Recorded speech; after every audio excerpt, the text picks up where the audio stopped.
they normally don't know that we speak Portuguese. It's normally, oh, do you speak Spanish? Oh, do you speak Brazilian? I'm like, no, it's actually Portuguese. We were colonized by Portugal. É isso. Bem-vindos ao canal Amigo Gringo. Eu sou Seth, eu sou seu amigo gringo. Eu sou americano, ou se você preferir, eu sou norte-americano, ou se você preferir, eu sou estadunidense. E eu sei que meu povo é chato. Você mora no mato, você tem macacos como vizinhos, você ama futebol, você ama carnaval, você deve saber dançar muito bem, você depila Brazilian wax, né? Qualquer coisa. Então, hoje vou ensinar para vocês como responder em um bom inglês a esses estereótipos e preconceitos dos brasileiros.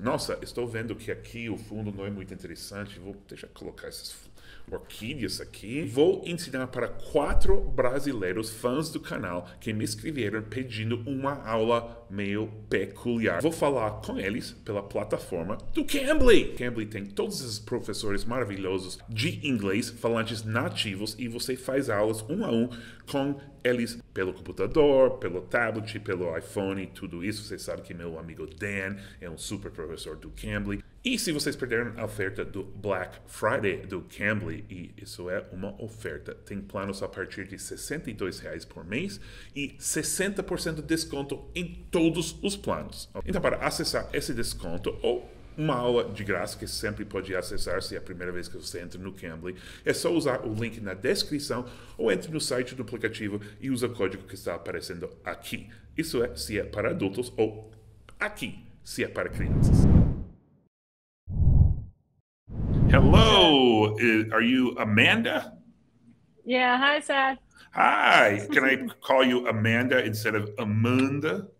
Of course. We're here to talk about stereotypes, but before we do, where are you in Brazil? Oh, I'm in Cuiabá. Whoa, speaking of stereotypes, I heard it's very hot there. Is that a stereotype?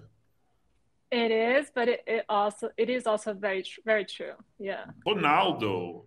Is this Eu Ronaldo? mesmo. Isso mesmo. Gotta speak English. This is All right. Cambly. Okay. Sure. Where are you right now, Ronaldo? I'm in Florida. What? How long have you lived in Florida? Actually, I don't live here. I'm just, Just visiting. Yeah. Hello, Larissa. Hi, Seth. Larissa, Okay. where in the world are you? I'm in Kenosha right now, Wisconsin. Kenosha, Wisconsin. Yeah. Jonas in Portuguese? Yeah, Jonas. Jonas. And where are you in Brazil? I'm in a city called Jaguariúna in São Paulo. Oh, in the interior of Sao Paulo. Yeah, countryside city. Oh, that's an interesting point.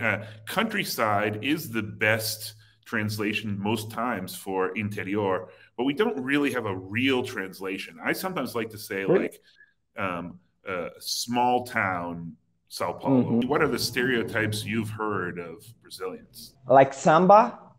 When I travel to some countries, people think I'm a very good dancer. So can you do some samba for us? We all dance samba. We all play soccer. The biggest thing is about soccer and carnival and probably a lot of parties and jungle. Oh, some people think, even now with the internet, that Brazil, everyone lives in some kind of forest stuff. Yes. First of all, I want to develop polite answers if you want to try to educate the person. So we'll talk, Sure. I'll test out your polite language. And then I want to see if we can create a rude response, like a sarcastic response. So let's start with the you're Brazilian, you must be a good dancer.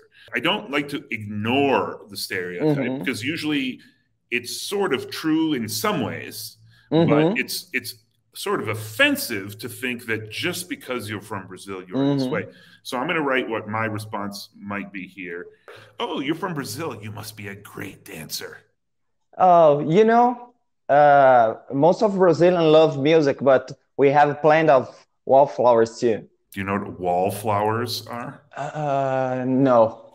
Okay, so this is a good vocabulary word. A wallflower is someone who, in a place where everybody is dancing, is standing against the wall, not Okay. moving, almost like just a flower. Okay, then Okay. we want an impolite, some way to make people laugh or maybe understand that you're not very happy. So I think here we need to think of some stereotypes of Americans. So read that to me.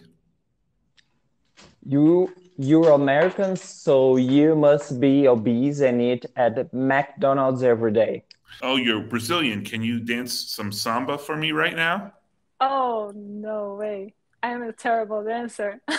Oh my God. Okay. I don't fit in that stereotype. You're probably better than you think compared to Americans. How could you answer that rudely? How about this? Why don't you show me how you stay so thin eating at McDonald's every day? I would never say that. What? You must be a great dancer. Not really. No. Are you good at NASCAR? Brazilians love samba. Can you show me how to dance samba? Oh, I'm sorry. I don't know how to dance very well. I think I'm not the right person for that. What's interesting about that is you use a couple of these very softening terms, like I'm sorry, and then instead of saying I'm not the right person, I think I'm not the right person.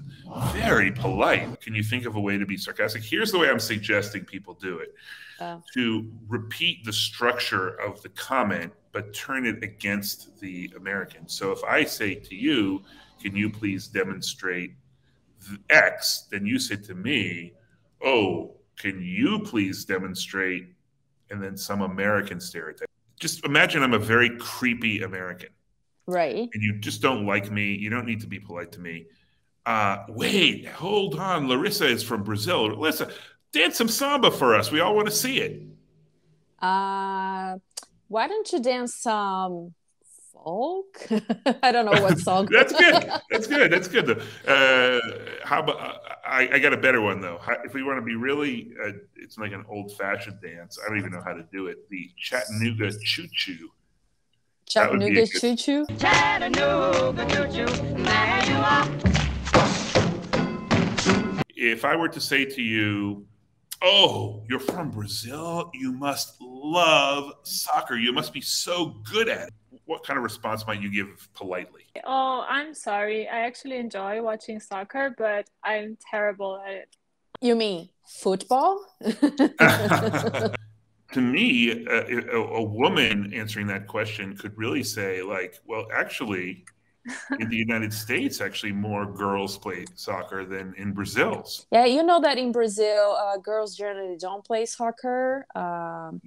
Yeah, it's more like a boys thing. You must love football. Maybe you do love football. I don't know. I don't. Oh, okay, perfect. So what would you say to that? You must spend all your time watching soccer on TV. Not really. I'm not into that, even though my name's Ronaldo, which is ironic. That's a great answer. So you must live in the jungle and have monkeys in your backyard. What would you say to that? Let me think.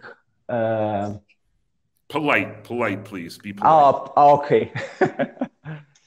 It's very hard to be polite. To be rude is more easy.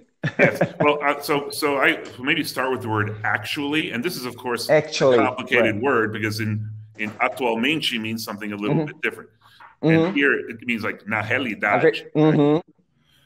So, yeah, actually, we have cities in Brazil. Let's be rude.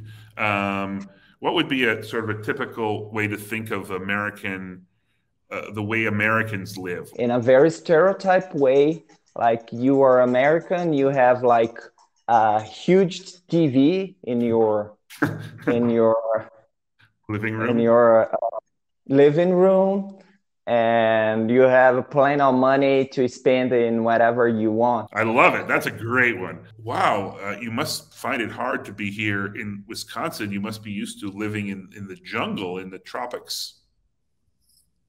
Yeah, I travel by, how do I say cipó in English? Oh, by vines. You swing on the vines. I swing in the vines to go to work and to go home every day. So it's really hard to drive here.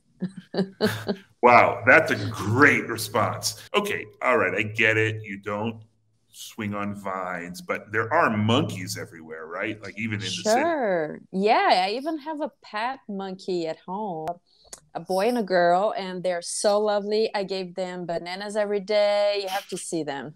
Wow, so what if the person believes you? Wow, oh, that's so cool. Can I see a picture of them?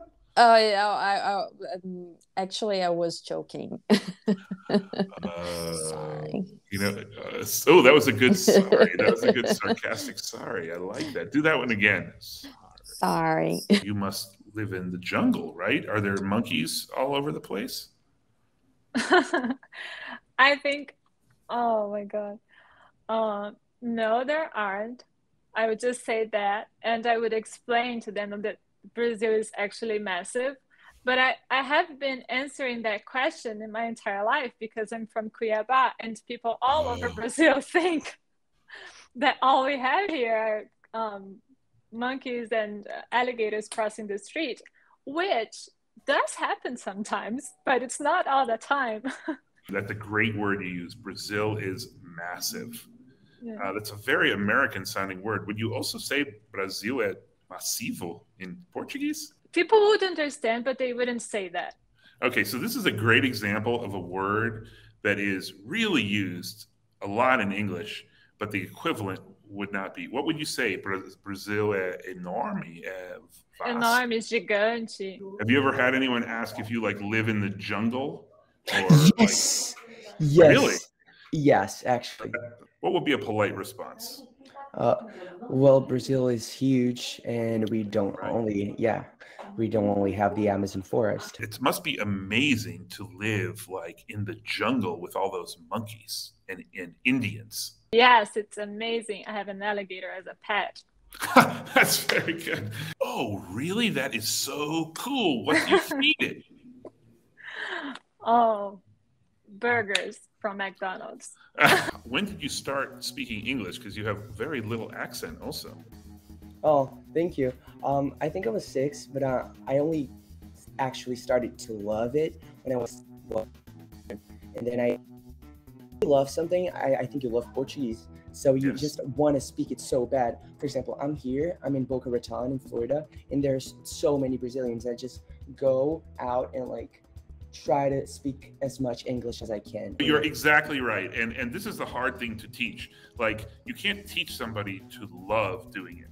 So I just do it because, it just makes me happy, right? I get joy out of it, so it's easy.